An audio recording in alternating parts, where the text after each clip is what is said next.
அழகர் அப்பதான் வெளியில இருந்து வீட்டுக்குள்ள வர்றாரு. பூங்கொடி அழகர்கிட்ட போயிட்டு வரீங்க ராஜா இந்த நேரத்துலன்னு கேக்குறாங்க. எதுக்கு என்கிட்ட குறுக்கு விசாரணை பண்ணிட்டு இருக்க? நான் எங்க போனா உனக்கு என்னடி? வீட்டுல பெரியவங்க இருக்காங்க, அவங்க கேட்காத கேள்வியை நீ எதுக்கு கேக்குறேங்கிறாங்க. எனக்கு ஒண்ணும் உங்களை பத்தி கவலை கிடையாது. ஆனா கொஞ்ச நேரம் உங்களை வீட்டுல காணலைன்னா உடனே உங்க வீட்டாளுங்க என்கிட்ட தான் வந்து கேக்குறாங்க, உன் புருஷன் எங்க போனான்னு தெரியுமா, ஏன் இன்னும் வரலன்னு என்கிட்ட கேள்வி கேக்குறாங்க. நான் உங்களுக்கு பதில் சொல்லி சொல்லி எனக்கு சலிச்சு போச்சு. இனிமே இந்த வீட்டை விட்டு வெளியே போனீங்கன்னா ஒழுங்கா எங்க போறீங்கன்னு வீட்டுல இருக்கிறவங்க கிட்ட சொல்லிட்டு போங்க, இல்லைன்னா எங்கிட்டயாச்சும் சொல்லிட்டு போங்க. அப்படியாங்க மேடம், இனிமே நான் வாசப்படியை தாண்டறதுக்கு முன்னாடி உங்ககிட்ட பர்மிஷன் வாங்கிட்டு தான் போகணும் போல இருக்கு. ஏண்டி என்ன பெரிய பொண்டாட்டிங்கிற உண்மையில பேசுறியா? ஆமா, இவருக்கு பொண்டாட்டி ஆகுற ஆசைப்பாரு, எனக்கு பெருசா நினைப்புதான் இவருக்கு. வழிய விடுங்க முதல்லன்னு பூங்கொடி போயிடுறாங்க ரூமுக்குள்ள. அப்ப பார்த்து நந்தினி வராங்க அழகர் கிட்ட பேசுறதுக்கு. மாமா உங்ககிட்ட கொஞ்சம் தனியா பேசணும். சொல்லு நந்தினி, என்ன விஷயம்? ஏன் ஒரு மாதிரி அழுது மூஞ்சியாவே இருக்க? என்ன ஆச்சு உனக்குங்கிறாங்க. என்ன முழுசா மறந்துட்டீங்களா தானே மாமா? இப்பெல்லாம் என் முகத்தை கூட நீங்க நிமிர்ந்து பாக்குறது இல்ல. நான் இந்த வீட்டுல இருக்கேனா செத்தேனான்னு கூட உங்களுக்கு கவலை இல்ல, அப்படித்தானே? நான் ஏன் நந்தினி உன்னை மறக்க போறேன்? நான் உன்னை மறந்துட்டேன்னு உனக்கு தோணுதா என்ன? சூழ்நிலை நம்ம ரெண்டு பேரையும் எப்படி கொண்டு வந்து நிறுத்தி இருக்குன்னு உனக்கு தெரியாதா? என்ன இருந்தாலும் விதிவசத்தால வேற ஒரு பொண்ணு கழுத்துல நான் தாலி கட்டிட்டேன். அந்த கட்டின தாலிக்குன்னு ஒரு மரியாதை இருக்கு நந்தினி. நம்ம ஊரு பண்பாடு தர்மம்னு ஒண்ணு இருக்கே, அதை மீறி என்னால நடந்துக்க முடியுமா சொல்லுன்னு சொல்றாரு. இருக்கட்டும் மாமா, பரவாயில்ல. அதுக்காக நான் வேற ஒருத்தனை கல்யாணம் பண்ணிட்டு வாழ போறேன்னு நீங்க கனவுல கூட நினைச்சு பாத்துறாதீங்க. அவன் ஏதோ இந்த குடும்பத்தை பழிவாங்க வெறியோட தான் இந்த வீட்டுக்குள்ள வந்திருக்கா. அவன் நினைக்கிறத செஞ்சுக்கிட்டு பழி வாங்கிட்டு இந்த வீட்டை விட்டு போகட்டும். அதுக்கப்புறம் அவளுக்கு டைவர்ஸ் கொடுத்துட்டு என்ன கல்யாணம் பண்ணிக்கோங்க மாமா. நான் உங்களுக்காக எவ்வளவு காலம் வேணாலும் காத்துக்கிட்டு இருப்பேன்னு சொல்றாங்க. நந்தினி, நீ நினைக்கிறதெல்லாம் இனிமே நடக்காது நந்தினி. நம்ம ஆசையை நாமளே குழி தோண்டி புதைச்சிட வேண்டியதான். இந்த உலகத்துல எத்தனையோ பேர் காதலிக்கிறாங்க, ஆனா காதலிச்சவங்களை எல்லாருமா கல்யாணம் பண்ணிக்கிறாங்க. நம்ம தலையெழுத்து என்னமோ அதுதான் நடக்கும். ஆனா ஒண்ணு மட்டும் நான் ஆணித்தனமா சொல்றேன், என் ஆயுசுக்கும் அந்த பூங்குடியை மட்டும் நான் என் மனசால பொண்டாட்டியா ஏத்துக்கவே மாட்டேன். அது மட்டும் நிச்சயமான உண்மைன்னு சொல்றாரு. அப்ப பார்த்து இதெல்லாம் கேட்டுட்டு இருந்த பூங்குடி, ஆஹா என்ன ஒரு தியாகம், என்ன ஒரு காதல் கதை, ஆசைதான் மகாராசனுக்கு. நான் மட்டும் என்ன உன்னை புருஷனா ஏத்துக்கிறேன், அழுதுகிட்டு நிக்கிறேன். உன்னை நான் கட்டிக்கிட்டதுக்கு நான் தினமும் இரவெல்லாம் தூங்காம கண்ணீர் வடிச்சுட்டு தான் இருக்கேன்டா அப்படிங்கிறாங்க. பூங்குடி, ரெண்டு பேரும் தனியா பேசிட்டு இருக்கும் போது இப்படி மறைஞ்சிடன்னு ஒட்டு கேட்கறது எவ்வளவு கேவலமான விஷயம் தெரியுமா? உனக்கெல்லாம் கொஞ்சமாவது அறிவு நாகரிகம்னு ஒண்ணு இருக்காடிங்கிறங்க. நாகரிகமா? உங்ககிட்ட எல்லாம் எதுக்கையா நாகரிகம் பார்க்கணும்? என்னை கடத்திட்டு வந்து தாலி கட்டும் போது உங்க நாகரிகம் எங்க போச்சு? நந்தினி, கொஞ்ச நேரத்துக்கு முன்னாடி நீ தானே சொன்ன நாங்க ரெண்டு பேரும் சேர்ந்து வாழ போறது இல்லைன்னு. அது உனக்கு தெரியும். இந்த வீட்டுல இருக்க மூட நம்பிக்கையில இருக்கிற பெரியவங்களுக்கும் தெரியும். ஏதோ அசட்டு நம்பிக்கையில எங்களை சேர்த்து வைக்கணும்னு மண்டபம் புடிச்சு பெரிய சீர்வரிசை ஃபங்க்ஷன் எல்லாம் அரேஞ்ச் பண்றாங்க. ஆனா கவலைப்படாத, மாமனை நான் ஒண்ணு கொத்திக்கிட்டு போயிட மாட்டேன். இவனை எனக்கு இலவசமா கொடுத்தாலும் வேணாம், கண்டிப்பா இவனை விட்டுட்டு தான் போறேன். நீ அவசரப்பட்டு வேற யாரையும் கல்யாணம் பண்ணிக்காதங்கிறாங்க. போதும் நிறுத்திடி, என்ன நினைச்சிட்டு இருக்க உன் மனசுல? நாங்க ரெண்டு பேரும் ஒருத்தர் எவ்வளவு தூய்மையா மனசார நேசிச்சோன்னு உனக்கு தெரியுமாடி? சின்ன வயசுல நடந்ததெல்லாம் நீ வேணா சுயநலத்துல மறந்து போயிருக்கலாம். ஆனா இந்த குடும்பத்துல இருக்க எல்லாரும் அழகருக்கு நந்தினி தான் பொண்டாட்டின்னு பேசிதான் எங்களை வளர்த்தாங்க. நான் சின்ன வயசுல இருந்தே அழகரதா என் புருஷனா மனசுல நினைச்சு வாழ்ந்தேன். அப்படியே விஷயம். அப்ப இவன் ஏண்டி உன் கூட சுத்த வேண்டியதானே?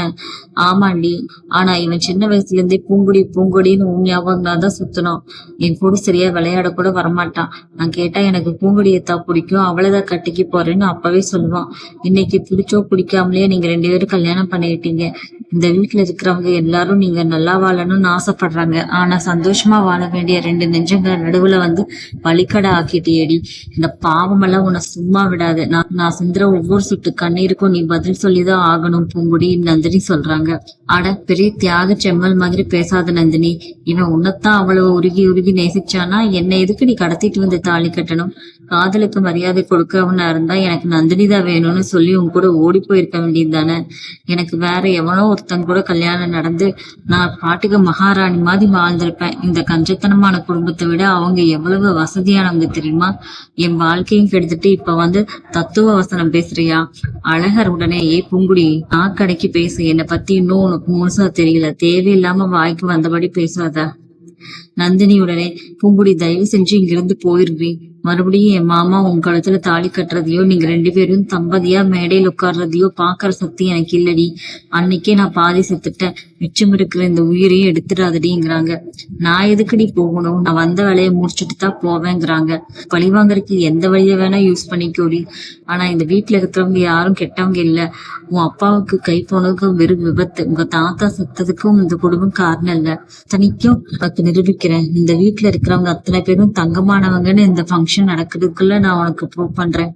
அப்படி நான் நிரூபிச்சுட்டா இந்த கழுத்துல தொங்குதே மஞ்சள் கயிறு, இதை கழட்டி என் மாமன் கையில கொடுத்துட்டு இந்த வீட்டை விட்டு போயிடுவியா சொல்லுங்கிறாங்க. அழகருடனே ஏன் நந்தினி லூசு மாதிரி பேசாத. இவளுக்கு நம்ம ஏன் ப்ரூவ் பண்ணணும்? இவளுக்கு ப்ரூவ் பண்றதுதான் நமக்கு வேலையா? இவ கிடக்குறா ஒரு லூசு.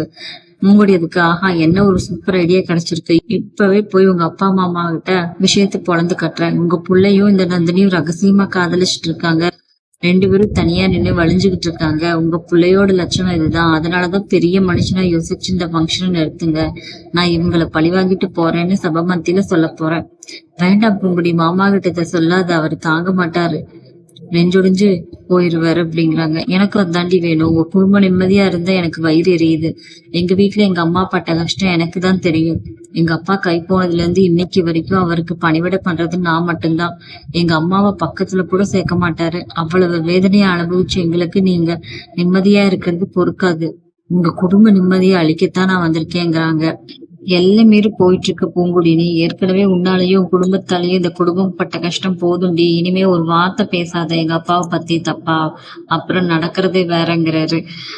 கைய தள்ளி விட்டுட்டு, நான் சொல்றது நல்லா கேட்டுக்கோ அழகர். என்னை கேட்காம இனிமே நீயும் இந்த நந்தினி சந்திக்க கூடாது, பேசக்கூடாது. நீ யாருன்னு எனக்கு உத்தரவு போட, நான் யாருன்னு காட்டுறேன். இப்ப வரப்போற அந்த ஃபங்க்ஷனுக்கு நீதான் எப்படியாவது நிறுத்தணும். அந்த ஃபங்க்ஷன் நடக்கிறதுல எனக்கு துளி கூட விருப்பம் இல்லை. நீ எப்படி நிறுத்துவியோ எனக்கு தெரியாது. உன் புத்தியை யூஸ் பண்ணி நிறுத்து. நான் எப்படி நிறுத்த முடியும்? எங்க அப்பா பேசின பேச்ச நீ பார்த்தேல்ல. அவர் சொன்ன வார்த்தையை மீறி இந்த வீட்டுல யாராலையும் எதுவும் செய்ய முடியாது. ஏன் கடத்தன இல்ல? அப்ப உங்க அப்பா கிட்ட போய் பர்மிஷன் கேட்டுட்டா வந்த? இதே நிக்கிறாளே உன் காதலி நந்தினி, இவளை கூட்டிட்டு இப்பவே வீட்டை விட்டு ஓடி போயிரு. 2 பேரும் கல்யாணம் பண்ணிக்கோங்க. இந்த குடும்பம் மோசமான குடும்பம், அதான் நான் ஆளாம வந்துட்டேன்னு சொல்லி நான் தப்பிச்சுக்கிறேன். உன் குடும்பத்தை விட்டு கொடுத்து உனக்கு நந்தினி வேணும்னா நீ ஓடிப்போ. ஏய் என்னடி நினைச்சுட்டு இருக்க மனசுல? நாங்க 2 பேரும் சுயநலத்துக்காக குடும்பத்தை விட்டுட்டு ஓடி போயிடுவோம் நினைச்சே? அவ்வளவு கேவலமானவன் அடி இந்த அழகர் உன் கண்ணுக்கு தெரிகிறேன். நான் உன்னை இதை விட கேவலமானவனா தான் நினைச்சிட்டு இருக்கேன். அதை பத்தி பேச இப்ப எனக்கு நேரம் இல்ல. நான் சொன்னதை செய், இல்லைன்னா ஏதாச்சும் ஐடியா பண்ணி இந்த ஃபங்க்ஷனை நிறுத்து. பூங்குடி, ஒரு வேலை என் பேச்ச கேட்காம இந்த ஃபங்க்ஷன் மட்டும் நடந்தா ஊரே கூடி நிக்கிற அந்த மண்டபத்துல சபைக்கு நடுவுல வந்து உங்க 2 பேரோட கள்ளக்காதல் கதையை உறக்க சொல்லுவேன். உங்க அப்பா காலடியே அந்த உண்மையை போட்டு உடைப்பேன். இந்த ஃபங்க்ஷனை நிறுத்துறதுக்காக நான் எந்த எல்லைக்கும் வேணா போவேன், எந்த எல்லைக்கும் போவேன் சொல்லிட்டேன் அப்படிங்கிறாங்க. அப்படி சொல்லிட்டு விறுவிறுன்னு நந்தினியும் போயிடுறாங்க. அழகரும் நந்தினியும் அடுத்து என்ன செய்யறதுன்னு தெரியாம திகைச்சு போய் நிக்கிறாங்க.